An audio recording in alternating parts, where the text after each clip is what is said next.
காரைக்குடியில் அரசு பட்டா கிடைத்தாலும் அந்த நிலம் எங்கு உள்ளது என்று தெரியாமல் தவித்து வருகின்றனர் நரிக்குறவர் இன மக்கள். இது குறித்த தகவலோடு இணைகிறார் செய்தியாளர் முத்துராமலிங்கம். எத்தனை மாதங்கள் ஆச்சு இந்த பட்டா கொடுக்கும்போது ஏன் அரசு வருவாய்த்துறை அதிகாரிகள் இந்த இடம் இங்கதான் இருக்கு அப்படின்ற ஏன் அடையாளம் காட்டலையா? என்ன பிரச்சனை அங்க?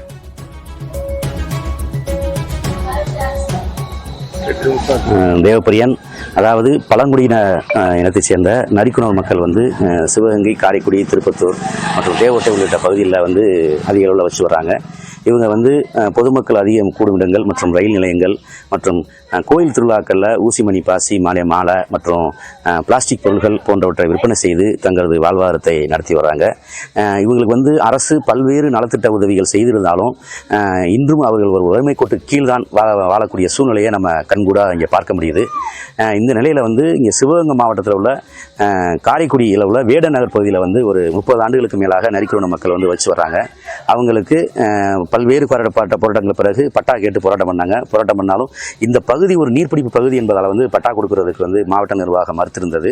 இந்நிலையில் போராட்டங்கள் மற்றும் கோரிக்கைகளை தொடர்ந்து ஒரு 106 குடும்பங்களுக்கு கடந்த மார்ச் மாதம் கலைஞர் நூற்றாண்டு விழாவில் ஒரு இலவச வீட்டுமனை பட்டா வழங்கப்பட்டது. இதில் வழங்கப்பட்டவங்க அப்போதைக்கு முதல்வர் மற்றும் மாவட்ட ஆட்சியர், அமைச்சருக்கு நன்றி தெரிவித்து நரிக்குறவர் மக்கள் வாழ்த்துலாம் தெரிவித்தாங்க. இந்த நிலையில் அந்த இலவசமான பட்டா கொடுத்தாலும் அவங்களுக்கு இந்த இடம் எங்கேன்னு காமிக்கலைங்கிற ஒரு குற்றச்சாட்டு கொடுறாங்க. அவரே நம்மளோட இருக்காங்க, அந்த இடம் உங்களுக்கு கொடுத்தாலும் உங்களுக்கு எப்படிமா இருக்கு, என்ன மாதிரி கோரிக்கை வைக்க? சார், எங்களுக்கு இடம் கொடுத்துருக்காங்க, கொடுத்து 4 மாசம் ஆச்சு. இன்ன வரைக்கும் அந்த இடத்தை பட்டம் காட்டவும் இல்லை, இடத்த கொண்டு போய் காட்டவும் இல்லை. இந்த இடம் எங்களோட நாங்கள் சொந்தமாக இந்த வீட்டிலேருந்து ஆரியபோன்லேருந்து கோயிலூருக்கு அனுப்பிவிட்டா, கோயிலூர்லேருந்து இங்கே கிடக்குறோம். இங்கே இப்போ 30 வருஷம் ஆச்சு. நாங்கள் வீடு வாசலாம் நாங்கள் சொந்தமாக கட்டி நாங்களாக தான் இருந்தோம். இப்போ நாங்கள் இருந்து 3 நாளைக்கு முன்னாடி பெஞ்ச மழையில் என்னோட வீடு சாஞ்சிருச்சு. இப்போ இதுலேருந்து எங்களுக்கு வசதி வாய்ப்பும் இல்லை. நாங்கள் அன்னன்னைக்கு பாசி கட்டி அன்னன்னைக்கு பொழைக்கிறவங்க, அன்னன்னைக்கு சாப்பிட்டு செலவு பண்ணுறவங்க.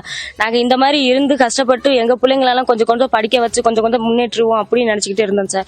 இப்போ எங்களுக்கு வீடு மனையும் கட்டலை, எங்களுக்கு பட்டா கொடுத்து எந்த நடவடிக்கையும் எடுக்கலை, எங்களுக்கு இது வரைக்கும் இடமும் காட்டவே இல்லை. இதுலேருந்து நான் என்ன கேட்டுக்கிறேன்னா, எங்களுக்குன்னு இடம் கொடுத்து, எங்களுக்குன்னு ஒரு வசதி வாய்ப்பு கொடுத்து, எங்களுக்குன்னு ஸ்கூல் கட்டி, எங்களுக்குன்னு பள்ளிக்கூடம், எங்கள் பிள்ளைங்களுக்கு பள்ளிக்கூடம் கட்டி, எங்களுக்குன்னு ஒரு தண்ணி வசதி வச்சு எங்களுக்கு எல்லாமே பண்ணி கொடுக்கறதுக்காண்டி முதலமைச்சருக்கு ரொம்ப நன்றியோட கேட்டுக்கொள்கிறேன். அதாவது பட்டா கொடுத்தாலும் நான் இடம் காமிக்கல அப்படிங்கிற குற்றச்சாட்டு வைக்கிறாங்க. இது குறித்து அதிகாரியிடம் போய் நேரடி கேட்டதுக்கு இந்த நரிக்குறவர் தலைவர் ஒருத்தர் இருக்காரு, அவர்கிட்ட கேட்போம். ஏன் நீங்க அதிகாரி போய் பார்த்தீங்களா, இது சொன்னாங்களா? ஐயா வணக்கம். பட்டா கொடுத்து கலைஞர்கிட்ட பட்டா கொடுத்தாங்க. எல்லா அமைச்சரும் பட்டா கொடுத்தாங்க. கொடுத்து போய் கேட்டேன், எலெக்ஷன் வந்துருச்சு தாசில்தார் சொன்னார். அப்போ தாசில்தார் சொன்னார். அப்போ 1 மாதம் கழிச்சு போனேன். அப்போ அவங்க கல் கொண்டாந்து இறக்கியிருக்கேன். அந்த கல்லை நாங்கள் இடத்த சுத்தம் பண்ணி உங்களுக்கு இடத்த கொடுத்துட்றோம். வெறும் இடத்த கொடுத்துட்டு என்ன பண்ண போகிறாங்க? இங்கே கட்டியிருக்க வீடு வாசல் என்ன பண்ண முடியும்? எல்லாம் தான் உடைக்க போகிறாங்க. அந்த பொட்டைக்காட்டில் போய் அந்த பொட்டைக்காடு கூட காட்டவே இல்லையே. எந்த வகையில் எப்படி இருக்குன்னு தெரியல. அங்கே இந்த விவாகட்ட ஐயா கிட்ட போய் கேட்டேன், அப்பா என் வேலை முடிஞ்சிச்சு. அப்போ திருவிழங்குடி ஒரு லேடி அம்மா இருந்தாங்க. லேடி அம்மா இருக்கும்போது அங்கேயும் போய் கேட்டேன், அப்பா இதை பற்றி எனக்கு எந்த தகவலும் வரல அப்படியே சொல்லிட்டாங்க. அந்த ஊர் பிரசிடண்ட் ஐயா கிட்ட போய் கேட்டேன். அப்படி அங்கே கேட்கும்போது பேங்க்கில் லோன் கேட்டிருந்தேன், லோனும் கொடுக்க மாட்டேங்கிறாங்க. இதை வச்சு நாங்கள் எந்த வாழ்வாதாரத்தில் பிழைக்கிறது?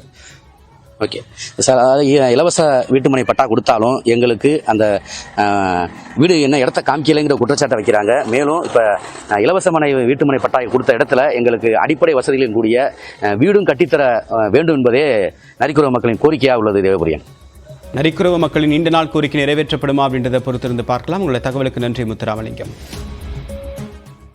மேலும் அண்மை செய்திகளுக்கு தொடர்ந்து இணைந்திருங்கள். உங்கள் நியூஸ் 18 தமிழ்நாடு.